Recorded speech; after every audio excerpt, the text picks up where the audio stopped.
Ladies and gentlemen, the President of the United States. Good evening, my fellow Americans. We now stand 10 years past the midpoint of a century that has witnessed 4 major wars among great nations.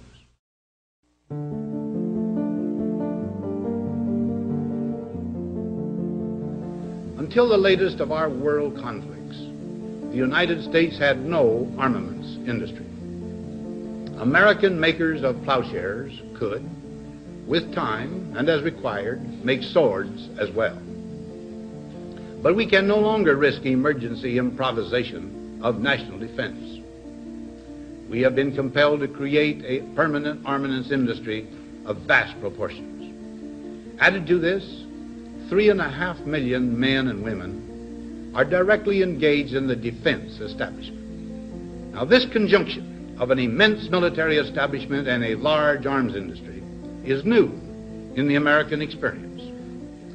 The total influence, economic, political, even spiritual, is felt in every city, every state house, every office of the federal government.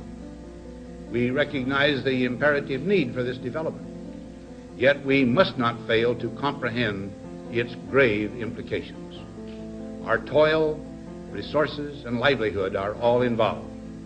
So is the very structure of our society. In the councils of government, we must guard against the acquisition of unwarranted influence, whether sought or unsought, by the military-industrial complex. The potential for the disastrous rise of misplaced power exists and will persist.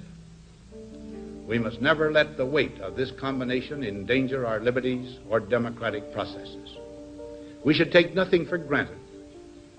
Only an alert and knowledgeable citizenry can compel the proper meshing of the huge industrial and military machinery of defense with our peaceful methods and goals, so that security and liberty may prosper together.